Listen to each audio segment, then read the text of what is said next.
Esporte Clube chegou a vez. Um abraço a todos.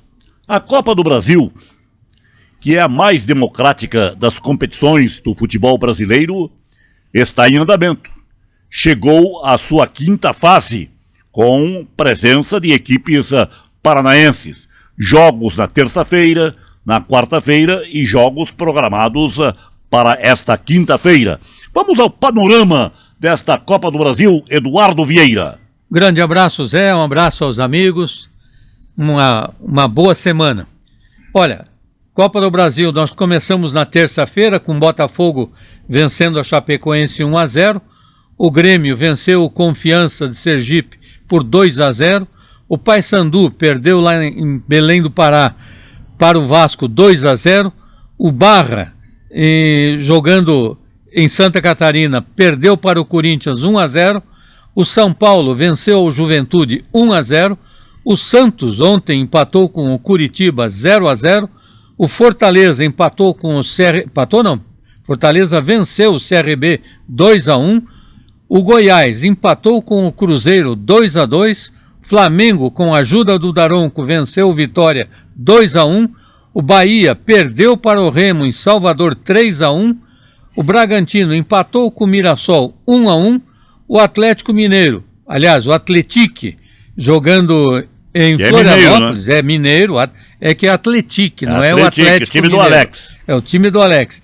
perdeu por Internacional 2-1. Hoje nós teremos o Atlético Mineiro enfrentando o Ceará às 19 horas, o Atlético Paranaense às 21h30 enfrentando o Atlético Goianiense, o Operário de Ponta Grossa jogando às 21h30 contra o Fluminense e o Palmeiras, fechando a rodada, joga com a Jacuipense. 19h30, esse jogo é em São Paulo, no Allianz Parque. Carlos Mion, diga, Zé. Alguma surpresa, algum resultado que você ache ter sido diferente do normal? Um abraço, Zé. Outro. Zé. Um abraço você de casa, Edemar, grande Dudu Vieira. Gostou? Dudu Vieira? Dudu Vieira. Ou tem que ser Eduardo? Então tá bom. Tem um jogo sim, Zé. Mas você sabe que esse jogo é meio que previsível. Que foi a vitória do Remo em Salvador por 3-1. 3-1, exatamente. Mas você vai perguntar para mim, pergunta para mim por que previsível? Eu ia fazer essa inquisição. Por quê? Por quê?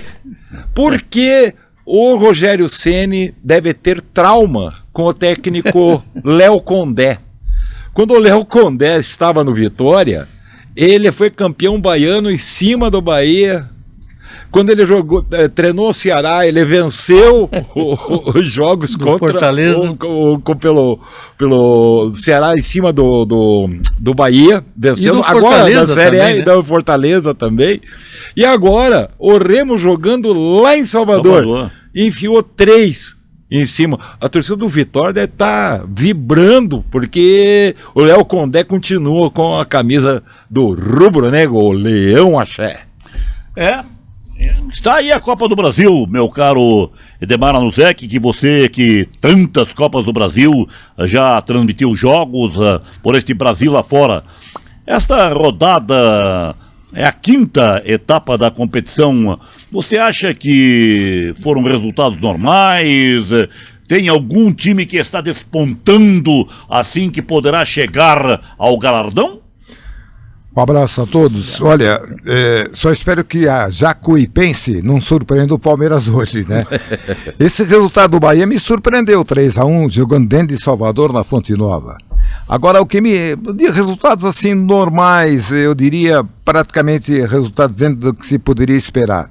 O que me chamou a atenção foi a volta ao estádio Serra Dourada, na partida entre Goiás e Cruzeiro. O estádio ficou fechado um tempão, dizem que para reformas. Não teve a metade da sua capacidade. Eu esperava, vai reabrir o Serra Dourada. O estádio foi inaugurado em 1975, eu estive lá na época da inauguração, tiveram vários jogos. Um belíssimo estádio de futebol que estava sendo deixado de lado. O O Goiás jogando no Ailê Pinheiro, o Atlético Goianiense jogando no seu estádio e por aí afora. Então a gente fica preocupado em relação ao futuro da presença do torcedor nos jogos também da disputa da Copa do Brasil. Nós já tivemos aí o Santos com 7 mil e poucos pagantes apenas no jogo contra o Curitiba.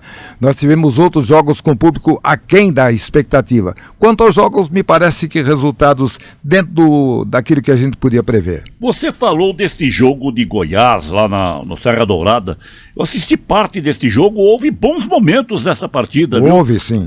Houve bons momentos, a partida é bem disputada, não é? E o resultado foi obtido no finalzinho, né? Que ocorreu o empate, não é?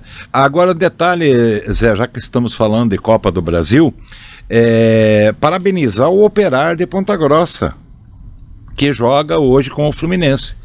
Houve uma oferta para vender o mando de jogo e o presidente do Operário bateu o pé firme. Não, o jogo vai ser em Ponta Grossa porque o torcedor merece. E realmente o torcedor do Operário acompanha e prestigia. Então, é difícil isso, né, Eduardo? No futebol brasileiro, onde corre grana, um presidente, mais uma vez, ter uma postura tão correta. Bem, você falou do Operário, não é? Só para voltando até no teu, você falou do Goiás e Cruzeiro. Sim. Você falou o gol da equipe do Goiás foi aos 50 minutos. Exatamente, terminando o jogo.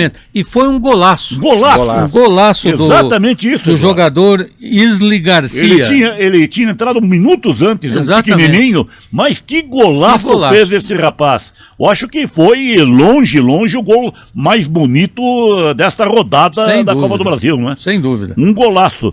Mas o Mion falou do Operário, o Eduardo há pouco nos passava a informação que manteve contatos com Ponta Grossa, não é? E daqui a pouco um companheiro nosso de Ponta Grossa vai trazer aqui as informações do nosso fantasma. O Operário que ficou invicto aí, não é? Por bom tempo. 19 jogos. 19 jogos, né? Foi perder a invencibilidade e agora, recentemente... Para o Vila Nova, jogando lá em Goiás também. Em Goiás, né? Perdeu para o Vila Nova. No Oba. Um jogo tumultuado, confuso, cheio... Depois da partida, né? Cheio de rolos, né? Mas após o jogo. Isso é bom salientar após o jogo.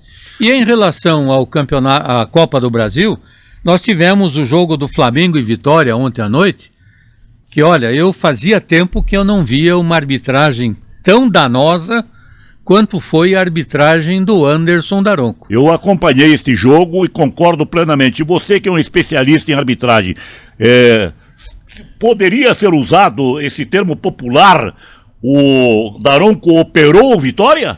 Garfiou. Eu não gosto de usar esses termos, mas o equívoco dele foi muito... Sabe, foi demais. Concordo com o Eduardo, né, Mion?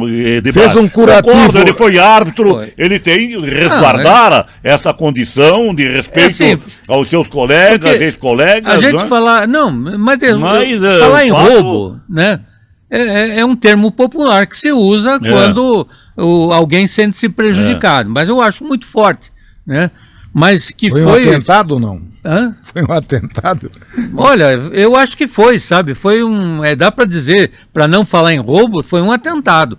Porque há 1 minuto, o jogador, Luiz Araújo comete uma falta que é um braço no rosto para ser expulso, do jogador da equipe do Vitória. E tentou dar um soco depois. Sim. Que não pegou. Não pegou. Foi claro, ele deu a história do gatilho. Exato. Ele fez o gatilho, né? A sorte que pegou de raspão. Mas não teve intensidade. A regra diz dar ou tentar dar. Exatamente. Só o gesto já seria o suficiente. Uma tentativa de agressão. Uma tentativa de agressão. É expulsão. Claro. Ali nada foi... Olha, nem a falta foi marcada. Nem a falta foi marcada, não houve cartão, não houve nada. Um absurdo. Um segundo lance aconteceu com o jogador Saul, já no segundo tempo. Ele dá uma entrada horrível, criminosa. Violentíssima. No jogador do Vitória. Não, mas foi sem querer, foi também, mais uma vez, uma cotovelada, né? E depois o Arrascaeta, que vai na coxa não, na panturrilha do jogador.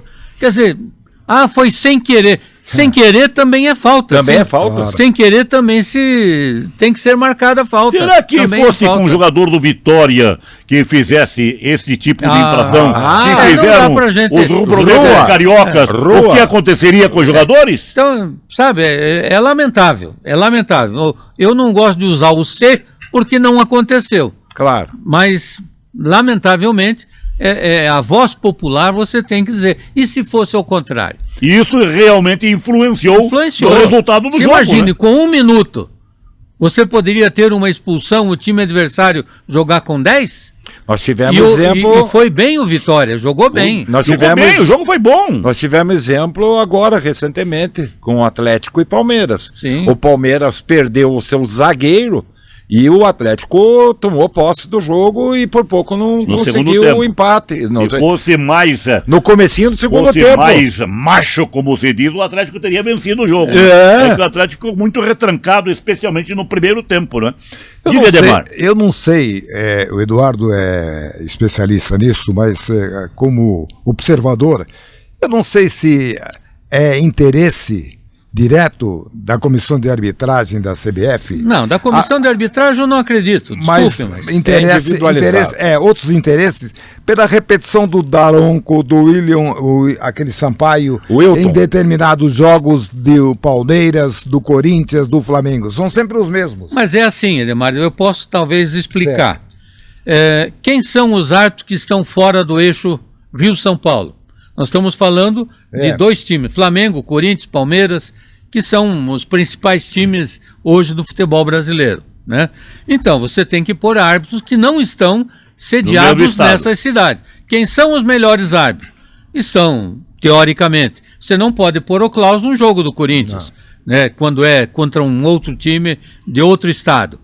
Então você tem que escolher, ou é o de Goiás, que é o Wilton, ou é o Gaúcho, que é o Daronco, ou é o Klein, aquele Klein também. Klein, que também é do Rio Grande do Sul. Então, aí há uma repetição. Como hoje a CBF, em função, a comissão de arbitragem, em função a profissionalização, eles estão repetindo basicamente os mesmos árbitros, né?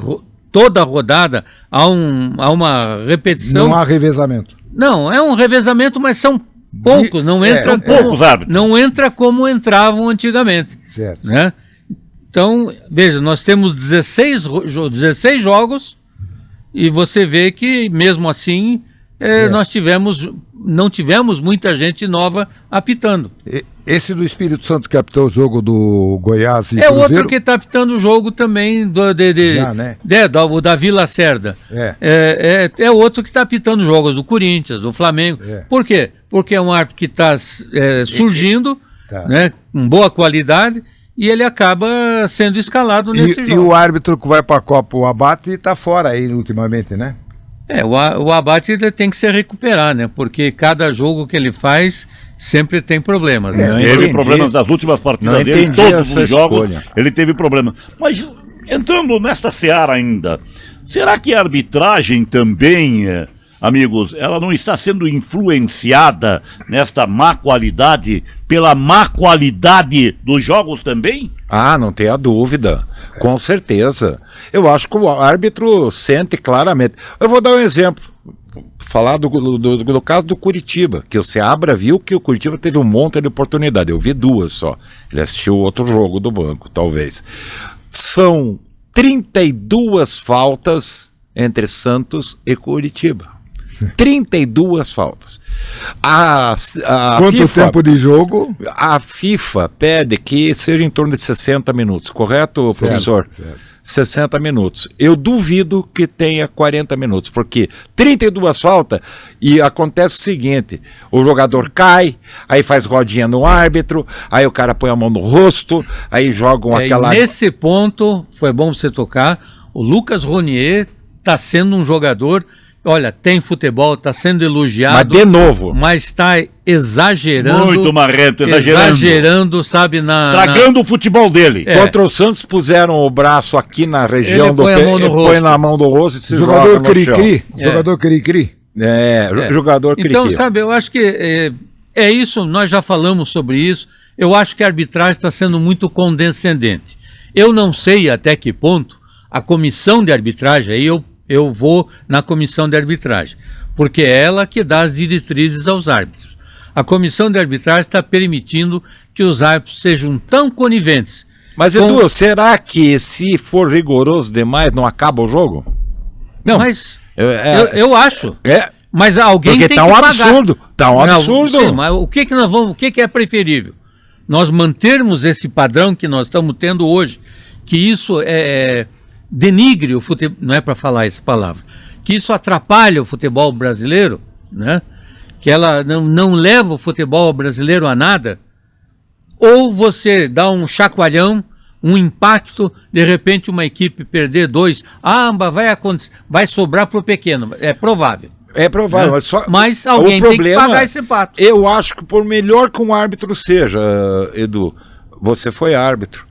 Quando os jogadores não querem colaborar, não estou falando, quando você tem 1 ou 2, dá para controlar. Agora, quando você tem 10, 12 jogadores, Edmar, que não querem jogar, os bancos de reservas. E os bancos de reserva, Edmar. Desrespeito. Você viu o desrespeito total, o auxiliar, gritando o auxiliar, o preparador físico, o técnico a toda hora, o coitado do quarto árbitro. Fica maluco, Edmar. E os reservas quase junto à linha do gramado, xingando. Devia ter uma outra colocação. Não tem local, né, Edmar? Não tem local. Agora, você viu que, para você ver, como os jogadores têm uma participação. Alguns estádios têm, hein? Sim, mas veja como os jogadores têm participação nisso aí. Você sabia, Zé, que os jogadores do Palmeiras não dão entrevista? Sabe por quê? Eles não concordaram com a punição do Abel Ferreira, que pegou 8 jogos. Quer dizer, eles apoiam solidários ao treinador. Solidários ao treinador. Eles não tinham que se meter com isso. Veja assim, acho... Aliás, desculpe, só para completar, eles têm obrigação de dar satisfação para o seu torcedor. Sim. Eles têm obrigação, porque na hora de cobrar o direito de imagem, eles querem o direito de imagem. Exatamente. Agora, a transmissão ficar sem entrevistar um jogador, que é a obrigação deles. Depois ele vai querer receber o direito de imagem, né? É assim, eu vejo a questão da punição do Abel. Eu acho uma punição justa. Eu também acho. Mas não só ele. Não só ele. Vocês estão lembrados do caso do Zubeldia? Que invadiu o campo. Deu. E aconteceu o quê? Parafuso. Até agora nada. Nada. Então, mas ele não vai a julgamento ainda? Não, acho que já foi, né? Pelo tempo já... Mas esse é marrento também, né? Então é isso que tá. Eu acho que tem que existir a punição. É aquilo que eu estou dizendo. Se não tiver punição, vai virar bagunça. E a punição tem que ser imediata, não, Eduardo? Ela é muito demorada. Muito demorada. A punição tem que... nesse jogo, foi sábado, na segunda-feira já vai a julgamento. Não dá. Falando em demorar, você de casa... Não dá tempo, mas durante a semana, né? Falando em demorar, você de casa não demore. Né, Zé? Isso. Vai lá. Se inscreva no canal assista o Meta Esporte Clube, mete o dedão, coloca o joinha, pá daqui, pá daí e compartilhe com os amigos. Explica manda os comentários. Me explica essa aí do tal do joinha aqui. Como é que é o joinha? Joinha. Joinha é um dedinho assim, que tem lá. Tem gente que fala positivo, joinha, like. Vale tudo. Pancadaria eu ia falar outra coisa. Eu queria falar um pouco mais a respeito dos jogos que acontecem no Brasil.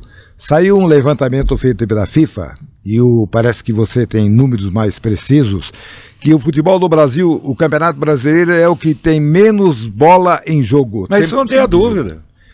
Perde para todas as competições da Europa. Assista um jogo do campeonato. Nosso futebol. Muito mal. Assista um jogo do campeonato inglês, assista um jogo do campeonato espanhol. Vamos lá, vamos falar. A diferença, sim, porque a gente elogia quando é o nosso. O caso, por exemplo, do Curitiba. Quem queria ontem que o tempo passasse? Era o Curitiba. Curitiba estava satisfeito com o resultado do empate. Exatamente. Então, cada tiro de meta era demorado. Cada falta que o Curitiba sofria era demorada para cobrar. 32 faltas num jogo, é absurdo. Cada momento que o Ronier se achava que era tocado, ele ficava lá 30, 40, 50 segundos caído, esperando, enquanto não fosse. Aliás, um desrespeito para o próprio time. Claro, para o próprio torcedor do seu time, que na verdade o Curitiba poderia, né, ter obtido um resultado melhor se fosse buscar. E teve chance para isso. Então, porque o Santos é um adversário, uma fase difícil. Né? O que o Curitiba estava fazendo em jogos anteriores não aconteceu. Quer criar 2 ou 3 chances e botar a bola para dentro. Não, sabe, o Breno Lopes perdeu um gol feito e o Pedro Rocha quando é a seu favor, quando é a seu favor que lhe interessa, tá tudo muito bom. Ah, sim. Agora, quando você tá perdendo e quer bola em jogo, você reclama, não deixam jogar, fizeram cera. Peraí, mas Eduardo, você está falando do jogo do Curitiba, que o Curitiba não teve aquele compromisso em ganhar a partida. Agora, o treinador do Curitiba, eu tenho a impressão, ele é muito bom de discurso, né? De oratória, ele é sensacional. Ele fez um discurso após jogo. Eu compraria um carro dele. Após jogo, Eduardo, que deu a impressão que o Coritiba fez uma partida sensacional. Nós estivemos bem no jogo, perdemos várias oportunidades, seu Edmar. Ele falou que o Coritiba perdeu várias oportunidades. Eu estou com o Mion. O Coritiba teve 2 oportunidades sem oportunidade. E o que o Tinga falou, Zé? Perdidos. 2 gols perdidos. 2 gols perdidos, porque não foram oportunidades aquilo. Jogadas... Era só fazer o gol. Os fácil. Atacantes do Curitiba erraram. Dentro da pequena área. Dentro da pequena área. Era só os atacantes do Curitiba erraram. Só essas 2 oportunidades, Edmar. Não teve mais. Quantas defesas? O Neymar se preocupa muito com a arbitragem. Ele esquece de jogar, fica o tempo todo na arbitragem e ele teve alguns bons momentos no jogo de ontem. Mas se você fosse o Carlo Ancelotti hoje, você o convocaria para a Copa, não? Sim, eu não tiro o Neymar da seleção brasileira. Neymar ainda é o grande jogador brasileiro. Só que ele precisa entrar na dita cuja forma e jogar futebol. Ele reclama muito. Então, ele agora já não vai jogar na Bahia. O Eduardo daqui a pouco até explica por que ele não vai jogar na Bahia. Não, Bahia. Ele não vai jogar contra o Palmeiras. Contra o Palmeiras. Não vai jogar contra o Palmeiras. Porque lá tem tapetinho, né? É isso aí. Grama sintética. Ele não vai jogar contra o Palmeiras. Não vai jogar. Fica de fora. Então, mas era bom até que ele ficasse de fora do time do Santos agora, cuidando só da sua forma física, entrar em condições, porque ele é um jogador que faz diferença. Ele não pega ritmo de jogo, o problema dele é ritmo de jogo. Eu acho que forma física, você não vai esperar mais do que ele está tendo. Eu também acho. 49 dias não vai... Porque, veja, ele vem 4 jogos consecutivos jogando todo o tempo. Todo o tempo. Se não todo o tempo... Mais de 80 minutos. Os últimos 2 jogos ele atua 90 minutos. Então partimos para a questão técnica do jogador. Mas ele tecnicamente, você vê a falta que ele cobrou. A falta que ele cobrou. O lance no jogo passado, que daí é méritos do goleiro. Ele tocou, ele fez a jogada inteira e finalizou, o goleiro defendeu. O que falta ao Santos e para ajudar o Neymar... Companheiro. Uma qualidade melhor de jogadores. Ele falou, companheiro do time burro. O Santos é um time muito fraco. E paga um absurdo pro Gabigol. Não jogou nada ontem, não entrou em campo. Tem muita coisa, tem muita coisa que explica. Pagar não é problema, a gente quer ver o time jogar. Tem muita coisa que explica o Santos. Nos últimas 2 temporadas, sabe quantos jogadores foram contratados, Zé? 45 jogadores foram contratados, entre eles Tiquinho, a Patrick, jogadores que ganham uma fortuna, e o Santos não renderam. Não renderam. Mas ontem, por exemplo, o Santos estava jogando, se eu não me engano, com 6 jogadores da base. É a saída agora, né? Eu acho que é o grande momento. Tudo bem, talvez não tenha ainda a mesma qualidade, mas precisam ter esses jogadores mais continuidade, né? Aí porque você já não paga tanto, né? Um valor do que você tem que pagar o jogador, salário é menor, e pelo menos são jogadores que honram a camisa que veste. Então esse é um detalhe. E tem qualidade, hein? E tem vários jogadores que... O Bom Tempo é muito bom jogador. Ainda com relação ao Neymar, qual foi o grande jogador do Coritiba no jogo de ontem? Jaci e Tinga, na minha opinião, os dois melhores. O Tinga ontem superou. Ontem ele deu dois chapéus, deu janela. Agora o Jaci dominou o Neymar. Dominou o Neymar. Aí você tem que dar a qualidade também do marcador. Claro. Tem que dar a qualidade do marcador. O Jaci, ele sabia ir na hora certa em cima do Neymar. Então ele dificultou. E daí vem o que o Eduardo abordou, o Mion abordou, e você também há pouco. O Santos não tem time. O Neymar pega a bola, não tem para quem soltar. Não tem. Tem aquele menino Barreal. É bom jogador, mas ele se desliga. Ele se ausenta do jogo. Desliga, parece o Zapelli. Desliga o botãozinho. E como é que estaria a cabeça do Cuca, que está comandando esse time do Santos? A cabeça dele está fervendo e para mim, deve estar pensando no seu restaurante em Santa Felicidade, nas suas propriedades em Santa Felicidade, e logo ele está de volta aí. Logo ele está jogando no Flamenguinho de novo. O Santos está queimando mais um técnico. Não vai aguentar muito tempo essa situação desse elenco do Santos. Porque o Santos todos nós conhecemos o Cuca, né? Sabemos do seu pavio, né, que tem limitações. E quando ele tenta e não tem consegue, resposta, então ele perde o boné. Como dizia o capitão, pede para sair. Eu tenho um amigo de muitos anos em Santos, Flávio Roberto Alves, jornalista, foi do Grupo Estadão. Eu converso com ele de vez em quando e ele fala que realmente o Santos virou uma bagunça total, não é de agora, já é de há uns tempos essa parte. E para ajeitar isso ali, ele falou: Edemar, tem que mandar todo mundo embora e começar do zero. A opinião dele. Os clubes brasileiros, os clubes brasileiros, o time que contrata 45 jogadores com salários altos, tá quebrado. Demonstrativo de administração. E não ganhou nada. Administração fraca. A verdade é que os times brasileiros, em sua maioria, esmagadora, estão não endividados. Quebrados. Super endividados. Quebrados, como disse o Mion, quebrados, e o Santos é um destes, há muito tempo, e o Santos não está pagando salários, o Santos está com dificuldades, e tudo isso reflete, evidentemente, da produção em campo. E tem clube aí devendo os jogadores que contrataram de outros países, estão sendo contestados, o Botafogo entrou agora novamente, não pode contratar, está devendo não sei para quem. Transferban. Ele não pagou o Almada, ele não pagou o Luiz Henrique, não pagou um monte de coisa. Mas tem a ver também. Olha, o Botafogo tem a ver também, claro. Hoje o Mion conversava comigo, falou do Textor, o que você falou? O Textor tá querendo pular fora, né? Tá querendo repassar a SAF. Eduardo, a situação é tão feia, que o Botafogo não tem grana em caixa para pagar o salário dos empregados do mês de maio. Agora em abril, o pessoal aí que trabalha no clube administrativo e tudo, né? Já não devem ganhar grande coisa. Abril recebe, agora, comecinho de maio. Depois... E tendo o problema do vai ter que fazer empréstimo. Vai ser pior ainda, né? Vem a proposta... 2 bilhões e 400 milhões, sendo que 1 bilhão e 600 milhões tem que pagar até dezembro. E essa questão da dívida do Botafogo, ela passa também por haveres, né? Claro. E passa também pela má gestão que o Textor, tanto é que a Associação Botafogo, que é o restante do clube, né? Aqueles 10% que é do clube, do Botafogo Futebol Clube, estavam querendo de volta. Só que você vai pegar de volta e como você vai sanar? Vai pagar. Não é que vai pagar. Agora eu não entendi. Até dezembro, 1 bilhão e 600, né? 1 bilhão e 600. Tem que pagar até dezembro. Eu não estou entendendo, eu não sei, talvez eu esteja mal informado, mas eu vi a entrevista, o texto dizendo que a maior dívida é do Lyon. Mas o Lyon não é dele, não é do grupo dele. Claro. É complicado isso. Cadê a responsabilidade? Então ele é dono do Botafogo, ele é dono do Lyon, né?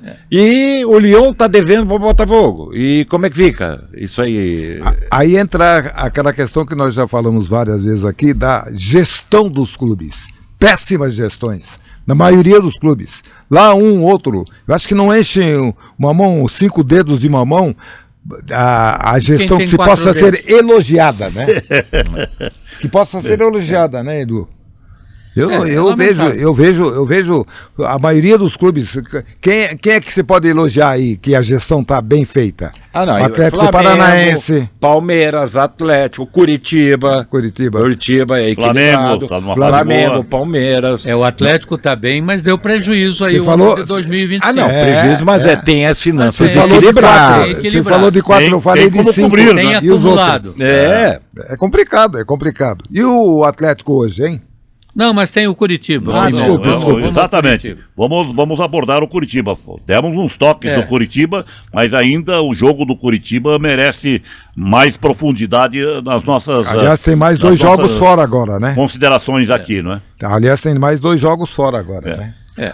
Só completando, Zé, queria dar uma informação. O Corinthians fechou 2025 com um déficit de 143 milhões. Dívida bruta, 2 bilhões e 700 milhões. Esse é fora da curva. E o Curitiba, Eduardo, poderia ter feito um resultado melhor? Eu acho que o Curitiba poderia sim, mas de todo não é ruim o resultado. Bom. Voltar com um empate, vai decidir em casa, embora você vai dizer, mas o Curitiba em casa também, mas tá aí, mostrou contra o Atlético Mineiro que pode ganhar. Ganhou de 2-0. Você perdeu aquele ranço de que em casa não ganha. Quebrou o tabu. Quebrou o tabu, quebrou aquele lado psicológico que não ganha em casa. Dudu, contra o Atlético Mineiro, o Curitiba teve 3 chances, 2 meteu pra dentro. Ontem pifou a eficiência. Teve 2 chances e a bola não entrou. Porque se aquela bola teve uma bola na trave também. A bola exatamente. 3. Então, das 3, nenhuma entrou.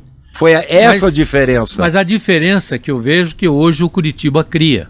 Isso que o Seabra falou, talvez um pouco de exagero da forma como ele colocou. Para mim, concordo com vocês, oportunidades claras, perdas de gol foram essas. Né? Poucas. Foram 3. Para mim foram essas. Assim como o Santos também teve. Qual foi a defesa que o Pedro Rangel fez? Qual foi a defesa que o Diógenes fez? Não teve? Não. Se você está falando em oportunidade de gol, ou o goleiro defendeu, mas ou a bola foi na trave. Aquela bola do Pedro Rocha que ficou quente ali, pererecando, quase que embaixo do gol. Eu vi o seguinte, o Pedro, porque ele errou o chute. O Pedro perdeu o gol. A bola trançou no meio da perna. Eu achei que ele passou da bola. A bola veio, ele passou com o pé direito para finalizar e ela bateu no pé esquerdo. O Breno Lopes também teve uma grande oportunidade. Bateu certo. Aliás, nós já tivemos jogos na Série A do Campeonato Brasileiro em que praticamente não se chutou a gol. Jogos desenvolvidos no meio de campo. Corinthians e Vitória. Que foi um péssimo jogo do campeonato. Não, e tá aí, teve um chute em gol. O Copa do Brasil, Corinthians e Barra foi a mesma coisa. Voltando ao Curitiba, eu acho que o Curitiba tem um bom esquema, né? Não dá para você querer que o torcedor tem que ser consciente, né? O Curitiba é esse. A filosofia é essa. Inclusive ontem, antes do jogo, o Seabra, eu até gravei para mostrar para o Zé, mostrei para o Zé, depois eu mostro para você. A repórter perguntou como é que o Curitiba ia se comportar contra o Santos. Ele falou, olha, o nosso sistema é aquele que foi colocado desde o ano passado, que é de forma reativa, com umas linhas baixas e marcação forte. Então, o Seabra falou isso. Mas a filosofia. Mas o Curitiba que criticava, só para concluir, eu que criticava, estou começando a me convencer, já que você não tem grana para trazer grandes times, esse caminho que o Curitiba escolheu pode, de repente, ser uma opção interessante. Jogar pelo resultado. Elenco que tem, né? Porque, e a torcida também está mais convencida. Não deixa de atacar. Não é aquela retranca... o retranca, mas com o Moza também não era retranca, era uma marcação mais baixa. Era um time menos ofensivo. Mas se você analisar, os laterais continuam... Agora ele tem mais atacantes. Agora ele tem qualidade de atacantes. Você veja só, o Curitiba hoje finaliza 3, 4, 5, 6 vezes. Eu fiz um levantamento. O Mozart, a média dele de finalizações na época, em 2025, era de 18 por jogo. A média. 18 finalizações. Mas o problema, a qualidade... Terceiro Igreja andar, do Perpétuo Socorro. O problema era a qualidade dos atacantes. Eu acho que o grande diferencial este ano é claro que o Seabra deu uma adaptada, colocou alguma pimentinha ali dele, tudo, mas basicamente o esquema é igual. Você vê, o Breno Lopes jogou grande bola, o Josué, porque todos eles marcam. O Curitiba é um time de marcadores e criar 1, 2, 3, 4 oportunidades no máximo. Em resumo, o que o Curitiba tem aí é isso aí. É isso aí. Não tem aquela expectativa de que vai explodir. Não espere uma variação tática. Mas quem, tirando, como diz o Demar, né, tirando a mão de times, quem tem qualidade para fazer um jogo altamente ofensivo? Exatamente. Por isso que eu tô começando a concordar. Os jogos da sua maioria... Nem o Flamengo, nem o Flamengo, nem o Palmeiras. Veja o jogo do Palmeiras. Que é um time favorito, que é o líder do Campeonato Brasileiro, né? É um grande favorito para as competições, pela qualidade dos jogadores. É um time que joga também nessa bom atrás, e forte atrás, não é bom atrás, forte atrás, muito rápido, bola parada, bola parada, rápido na transição e eficiente na hora que está no ataque, principalmente na jogada aérea. Né? E aí sobra o goleiro, sobra o zagueiro. E o Palmeiras teve muito problema de lesões também, né? Resumindo... E o elenco curto. O elenco do Palmeiras é curto. Né? Tão curto quanto é o Curitiba, tão curto quanto é o Atlético. Igual a coisa de porco. Resumindo, você já resumiu duas vezes. Futebol está nivelado por baixo. Tá na cara. Como diz, é o que temos para o momento. Né? E nós temos que... Por isso que a gente não pode aqui criticar o treinador. Não. Então, quando a gente vê que o treinador faz das tripas o coração para conseguir um resultado, né, você fica naquela, né? Mas, podia ser... Você vê aí os corneteiros, né, de plantão nas mídias sociais, porque o Curitiba é um time covarde, que o Atlético é isso, mas é torcedor, eu sei, mas é o torcedor que vai a campo e às vezes acaba trazendo para o clube que está jogando uma vaia, e ele puxando uma vaia, se sabe que quando um puxa, muita gente vai atrás. Porque acha que o seu time tem que ser o campeão do mundo. Grave é quando profissionais da imprensa vão atrás de torcedor. Só para agradar a torcida. Mas hoje nós temos, com todo o respeito, muitos profissionais torcedores. Né? E aí quando aqui a gente fala a verdade, você é contra o meu time. Exatamente. Eu já escutei isso. Né? Detalhe, nós falamos aqui dos clubes que estão numa boa condição. E falamos do Flamengo, o Flamengo está numa boa condição administrativa e também tecnicamente. É considerado um dos grandes times brasileiros. Agora, neste jogo da Bahia, o Flamengo pode alegar, nós não colocamos o time principal em campo. Contra o Vitória. O Vitória, eu ouvi antes do jogo, o técnico do Vitória, o Jair Ventura, Jairzinho, dizer, olha, eu estou com... 13 jogadores no departamento médico. Todo mundo vai sofrer o mesmo problema. Todo mundo sofre a mesma coisa. E o Flamengo ganhou por 2-1, já foi abordado aqui, com o apoio do senhor Daronco, né? Exatamente. Então, o futebol realmente está por baixo, não é? Por baixo. E nesta base aí o Curitiba vai se mantendo. O Curitiba empatou fora de casa, tem chances de se classificar. No Campeonato Brasileiro está numa boa situação. Falando em Campeonato Brasileiro, qual o próximo jogo do Curitiba no Brasileiro? Curitiba vai a Porto Alegre enfrentar o Grêmio. Grêmio ganhou, não é? O Grêmio ganhou nessa rodada. O Grêmio venceu na Copa do Brasil, Confiança 2-0. 2-0. E depois tem o Vitória no Barradão. No Barradão. Então tem dois jogos fora. 2 jogos fora o Curitiba. Curitiba e Atlético tem que agradecer aos seus torcedores pela presença nos jogos que acontecem aqui em Curitiba. Você veja o Flamengo, com todo o poderio ontem contra o Vitória, não teve metade da capacidade do Maracanã tomada. A parte superior totalmente vazia. Metade da capacidade do estádio. se teve 40 mil torcedores, não sei se teve, acho que 30, 35 mil torcedores. E o Santos? Curitiba. E o Santos? Em Santos, jogando contra o Curitiba, 7 mil e pouco, né, Eduardo? 7 mil. Não é o adversário, é o seu time. O time Claro, dele. Você tem que ver o seu time. Exatamente. O Curitiba é o 7º colocado, e estou falando até a 11ª rodada. Certo. Foi uma anotação que eu fiz aqui. Tem uma média de 25.527 torcedores. 25 mil. Nos jogos que fez Média, em em casa. Curitiba. Média. Média O excelente, Atlético né? é o 9º, perde para o Remo. O Atlético tem 23.980. É uma faixa excelente, não é, Eduardo? Porque estamos Nossa. praticamente no início do campeonato, não são jogos decisivos, ainda tem muita coisa. E o torcedor está lá empurrando a equipe, aplaudindo, né? E é uma tendência que isso melhore. Lógico. À medida que uma o clube vai se mantendo na posição. Numa posição destacada. O campeonato vai se afunilando, né? Bem, Então, do Curitiba eu acho que falamos o que tínhamos de falar. E o Atlético Paranaense, hein? Diga, Ademar, o Atlético. Bom, o Atlético tem esse jogo hoje, um jogo importante, tem que ganhar, tem que fazer os 3 pontos para continuar nessa posição, melhorar, inclusive, vai melhorar a posição, né? Ele vai subir. É Copa do Brasil, Edmar. Ah, perdão, desculpa.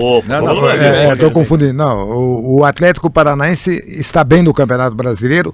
Na Copa do Brasil tem esse jogo de ida em casa, vai ter que fazer o resultado aqui para não depender de uma diferença grande, por exemplo, lá para o jogo que vai acontecer em Goiânia. Eu acho que o Atlético tem essa condição. Se bem que o Atlético continua com aquele problema, o Eduardo tem abordado isso com frequência. O Atlético joga bem o segundo tempo. Eu quero ver o Atlético começar a jogar bem a partida toda. Difícil? Difícil. Escalar o time corretamente desde o início. Acontece que o técnico Odair Hellmann às vezes faz uma projeção, escala os 11 e coloca em campo, não dá certo. Porque técnico não joga. Você treina o time, se prepara a equipe. É que nem rádio. Se escala o narrador, o comentarista, os repórteres. Faz uma reuniãozinha porque é um jogo importante e decisivo. Chega na hora, alguém dá para trás, não dá certo.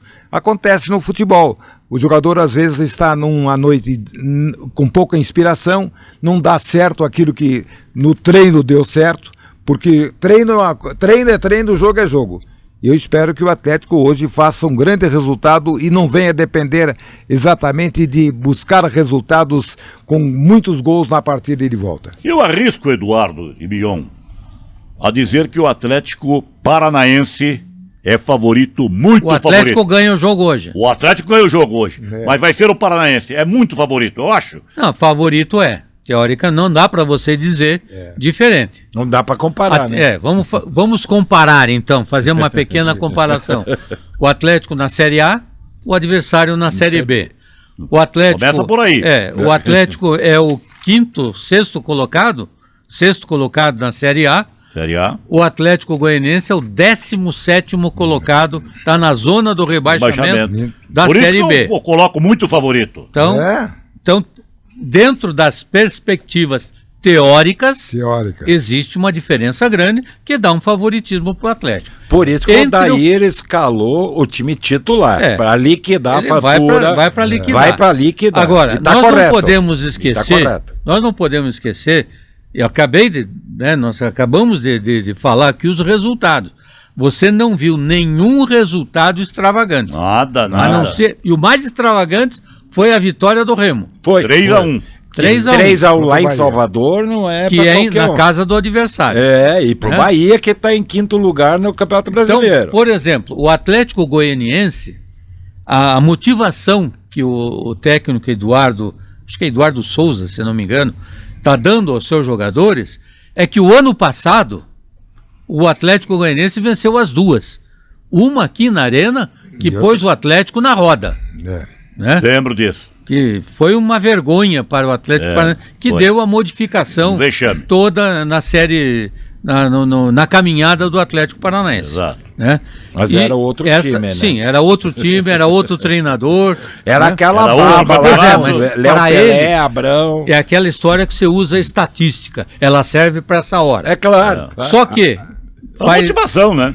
tem 14 jogos que o Atlético é melhor do que o adversário. Aliás, o Eduardo colocou que não tivemos resultados extravagantes na Copa do Brasil. Tanto é verdade que no sábado o Botafogo goleou a Chapecoense em Chapecó por 4-1. E o jogo da Copa do Brasil, disputado na terça-feira, teve dificuldade para ganhar o jogo estava 0-0, a Chapecoense perdeu a grande chance, com o atacante entrando do livre e perdendo a chance de abrir o placar e quem sabe poderia ter até sido o resultado positivo. Acabou perdendo com um gol no final. Veja que realmente está ali, 1-0, 2-1. Por isso que eu digo que o jogo do Atlético vai passar, eu acho que o Chiquete deve começar como titular. Pelo que eu ouvi falar. As informações que se tem até o momento, eu acho que ele ganha ofensividade com o Chiquete, ele vai acertar o meio de campo, já tem o retorno do seu lateral direito, o Benavides, se não tiver o Benavides, tem o Gilberto, que é o reserva. Os dois estão à disposição. Estão à disposição, não há necessidade de improvisação. Eu acho que ganha o Atlético com isso. Vai com 3 zagueiros. Até que ponto necessário para um time que, teoricamente... mas é para liberar os laterais, né? Você joga com um zagueiro a mais, mas você ganha 2 no ataque. Tudo bem, mas você vai jogar com 3 zagueiros para marcar quantos atacantes? Essa que é o detalhe. Então você fica, talvez se jogasse com 4 zagueiros, e aí ele poderia ter a opção de como vai jogar com o Esquivel. Por mais um no meio, se necessário, fazer o Esquivel um terceiro zagueiro, né? Mas ele vai jogar como o Esquivel como lateral. Então, porque o que acontece? Ele usa os 3 zagueiros, um fica centralizado e outros 2 para os lados. Para quê? Cobrir a subida do Esquivel e do Benavides. Porque daí o Benavides e o Esquivel vão com tudo para frente e não se preocupam com a volta, né? Que isso que é o fundamental. Eu gostaria de ouvir uma opinião de vocês a respeito de uma coisa que eu tenho pensado, analisado.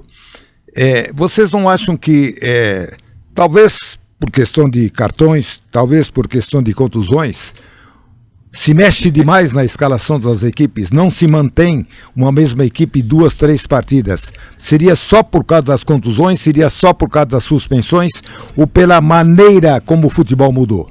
Eu vejo que hoje em dia não tem time titular. Você vê pelo Flamengo.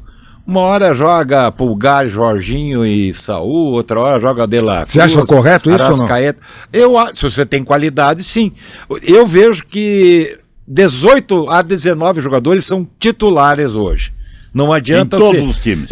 Você pode ter uma espinha dorsal. Pela quantidade até do elenco que tem, né? O grande problema é o calendário, não é? Mas pelo calendário. Você viu a entrevista? É muito jogo, não é? É muito jogo.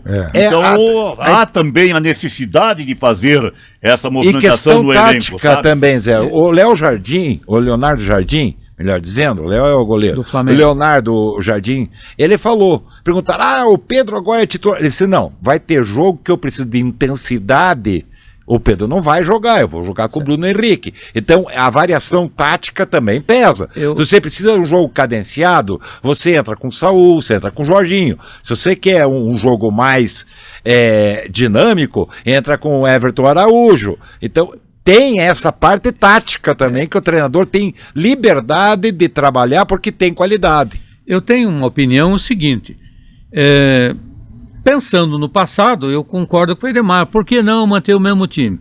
Acontece, e eu não posso ir contra o que cientificamente está sendo provado, né? Que há um desgaste, né? A história do... E hoje tem 5 alterações também, né, Eduardo? A história de que os jogadores têm um desgaste... E excesso de jogos, né? Que tem um desgaste muito grande, que então o jogador precisa descansar um pouco mais. Antigamente, né, voltarmos aí 10, 15 anos atrás, não existia a quantidade de jogos. Veja, nós estamos entrando numa fase... 2 jogos no máximo por semana. Que quem está no Campeonato Brasileiro está jogando domingo a domingo. Isso. E aí no meio o que nós temos? Nós temos Copa do Brasil. Quando não tem Copa do Brasil, nós temos Sul-Americana e Libertadores. E esses torneios que criaram aí, né? Os Copas Nordeste, Copa Sul-Sudeste, e etc, etc. Eu vou aproveitar o teu comentário, eu estava fazendo uma reflexão. Veja bem, Zé, muitas vezes nós mesmos, e o torcedor, Ah, mas você tirou o Joãozinho. Por que tirou o Joãozinho? Nós esquecemos que uma comissão técnica, né? A comissão Excesso técnica, a comissão técnica tem profissionais. O treinador é o líder, mas daí chega o responsável pela parte física e diz: dá uma segurada em tal jogador, porque hoje tem aqueles testes, está apontando que ele está perto de... CK, né? O CK. Ele está perto de ter uma distensão muscular. Então, olha a posição do técnico. Ele diz, seu cara que é o responsável está me avisando que o jogador pode estourar. Eu vou insistir. É complicado para um treinador tomar decisões também. Aliás, apesar de todas as mídias que nós temos nos dias de hoje, é difícil você saber de cor a escalação da maioria das equipes. Ninguém repete. Ninguém repete. Porque é o novo futebol. Você veja, nos anos 70, né? Como é que era diferente, né? Não, diferente. Claro, mas o futebol era outro. Não tinha uma diferença muito grande. Tínhamos as substituições. Se machucava um jogador, o time ficava com 10 em campo. Exatamente. Ou ficava o jogador machucado se arrastando. Hoje tivemos depois vieram 3. Depois 3, agora são 5 alterações. E até 6, dependendo se houver uma contusão lá de cabeça pode... Isso significa... E você veja como nós estamos acostumados. Eu gostei da resposta do Diniz. Perguntaram para ele, mas você tinha 5 substituições, só fez 2. Ele disse, por que eu vou mudar para piorar o meu time? Isso significa que trocamos a qualidade pela quantidade, né? Sim. Porque você sabia de cor e salteado nos anos 70, 80 a formação das equipes que iam a campo. Era outra época, não sabe. Outra velocidade. Hoje o torcedor não conhece a maioria dos jogadores. Até porque eles não ficam, né, Edmar? Antigamente o jogador chegava no clube, ficava 5 anos, 6 anos, isso, né? Virava treinador da equipe. Hoje radical, são exceções. O Arrascaeta, que está muito tempo no Flamengo. Tem jogador que fica 3 meses. Né? Tem jogador que fica 3 meses, você nem não sabe nem se lembra. Você conversa com o pessoal aí. Às vezes a gente diz, esse fulano jogou no Atlético Paranaense. Jogou quando? Você nem lembra, não é? Você nem lembra que ele jogou no Atlético Paranaense, porque é uma passagem rápida. Quantos jogadores entraram com ação na Justiça do Paraná? Que vieram e que não deixaram lembrança nenhuma, só deixaram a herança fatídica da ação trabalhista. O Bion agora há pouco falou que um clube aí teve 45 jogadores. O Santos contratou 40 em 2 anos. Em 2 anos. E um detalhe, né? Agora em maio já começa o movimento de bastidores. Negociações, empresário ligando para clube e tudo, que nem final do ano. Tu não pensa que as negociações são em dezembro, janeiro? Não! O ano inteiro. Já começa em outubro. Primeiros contatos. Os empresários, eles estão de bastidores. O meu amigo Teobaldo, que trabalha com scout, com uma empresa de scouts, me conta cada história que tem jogador que já está negociado para janeiro do ano que vem. Os empresários, quando ingressaram no futebol, tornaram-se o grande mal do futebol brasileiro ou não? Claro. O empresário os prós e os contras, não é? O empresário veio para acabar com a lei do passe, que dizia que o jogador ficava escravo do time, né? Hoje é escravo do empresário. Pelo menos antes era escravo da entidade que poderia faturar e tal. Hoje é o empresário que ganha. A diferença é que hoje alguns empresários tem a obrigação de colocar o jogador na prateleira. Exatamente. Colocar na mídia. Se você está escanteado no seu time, ele tem a obrigação de ir lá e negociar o jogador. Como dizem, aconteceu no Paraná Clube há alguns anos, que o empresário encostava um ônibus. Olha, tem 10 jogadores aí para vocês escolher o que vocês querem utilizar. Um pouco de exagero, né? Não, exagero. E olha, exagero, mas... olha só, Zé. E olha que eu vivo o Paraná, hein? E olha o que tem. Vamos falar de quem Aconteceu tá recentemente no Curitiba. Curitiba queria um determinado jogador, não vou citar porque dá confusão. Queria um determinado jogador. O empresário disse, não, eu consigo, vou até mandar esse jogador. Só que eu tenho tal jogador que está encostado aí e ninguém quer. Vai ter que levar junto. Então você leva junto e daí fechamos o pacote. Curitiba aceitou, lógico, né? Então, só para complementar, Na época do hoje, Atlético Paranaense e Atlético Goianiense, Arena da Baixada, 21h30. 21h30. 21h30. Então, o torcedor que, tenho certeza, vai ter uma boa presença de clube lá na Arena. E o Paraná Clube joga sábado na Arena Também. da Baixada contra o Patriotas, decidindo o título desta fase do campeonato. Turno, né? claro. O Paraná tem 20 pontos, o Patriotas tem 19 pontos, é a última rodada. Se o Paraná empatar, o Paraná será o campeão. Passa a régua. Campeão desta fase. O Operário joga em Ponta Grossa contra o Fluminense. Exatamente. E tem um companheiro, nosso companheiro da Rádio Clube, Carlos Alberto Maier.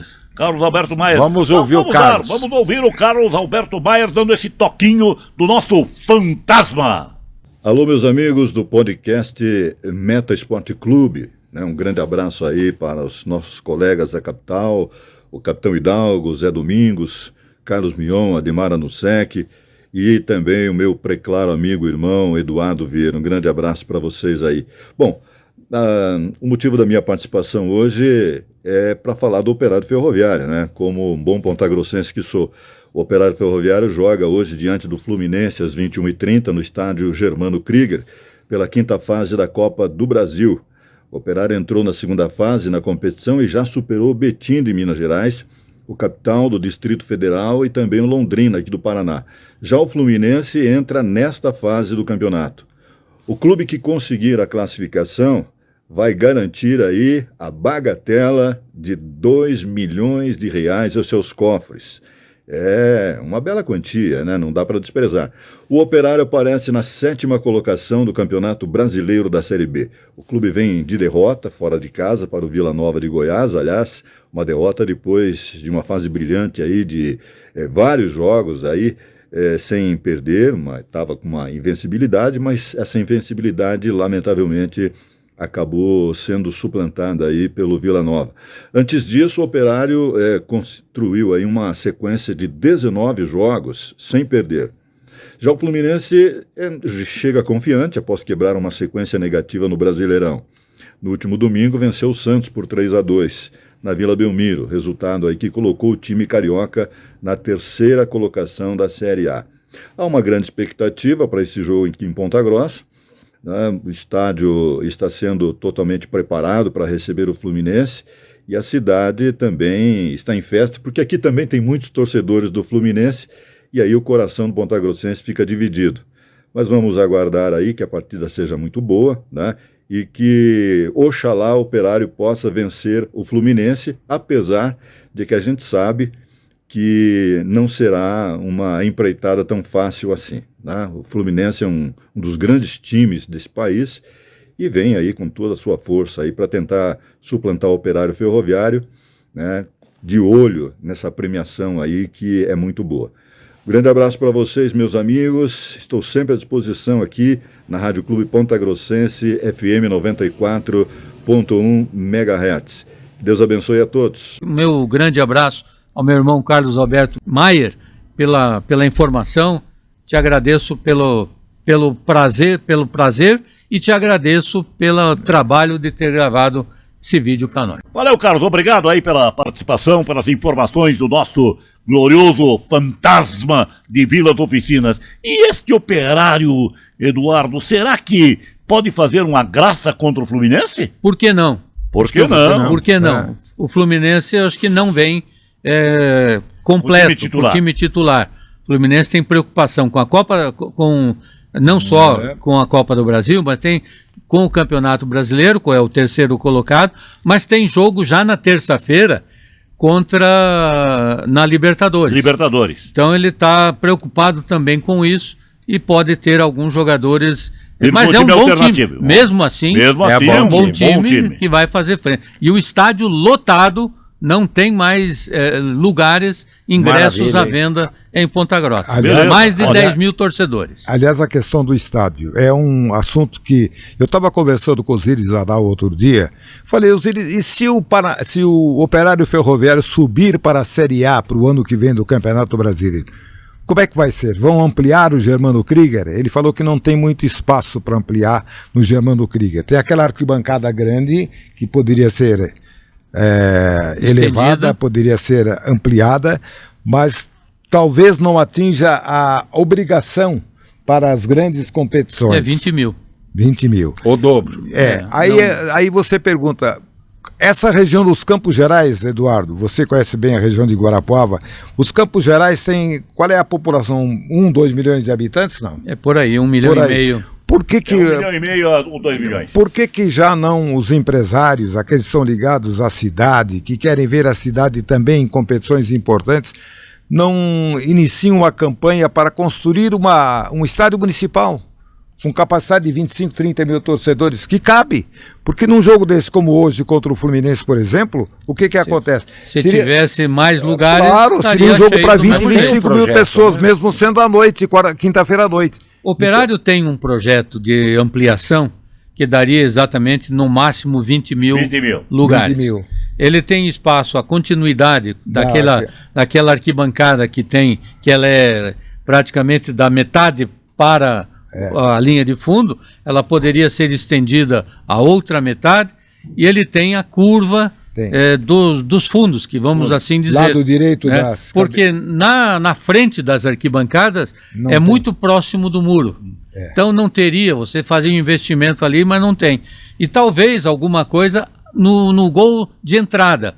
Você fazer ali uma modulação ali, teria que puxar um pouco mais para dentro do gol. Mas esse é um problema do Operário para frente. É verdade. Lá do posto do Germano Krieger ali passa uma avenida, a não ser que coloquem essa avenida mais para o meio. Não tem como.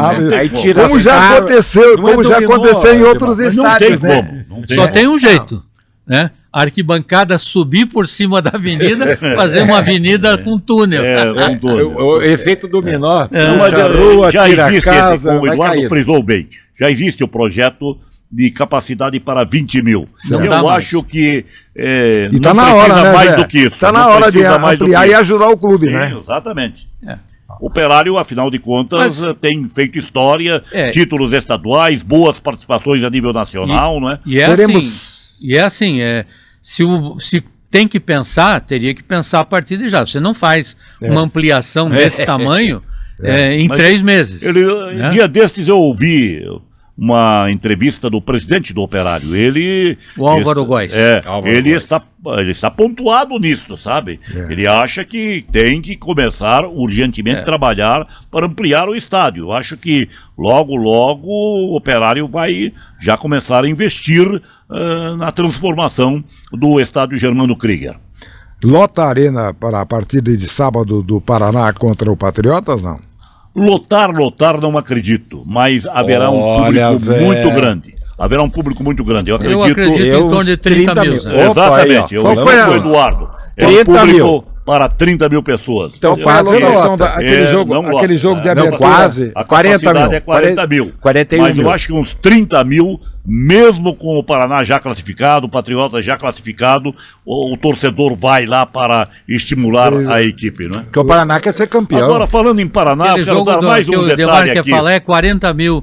Foi 41 a capacidade. mil torcedores. Aquele jogo de abertura do contra o Internacional. O Paraná era o recorde com 39 mil, depois teve esse do Atlético, 41 mil. Agora, ainda do Paraná, o Marlos, lembra do Marlos? Lembro. O craque do Coritiba, do São Paulo, do futebol internacional. Ele estava comandando o São Joséense. Ele saiu do São Joséense, hoje ele é o novo comandante das categorias de base do Paraná Clube. Está investindo lá e pretende dar uma estrutura muito boa às categorias de base do Paraná. É mais uma notícia interessante para o tricolor. Força. Muito obrigado a vocês. Um abraço, Zé. Um abraço a todos. Zé de casa. Um abraço. Bons Até jogos. outra. Tchau, tchau. Até o final de semana.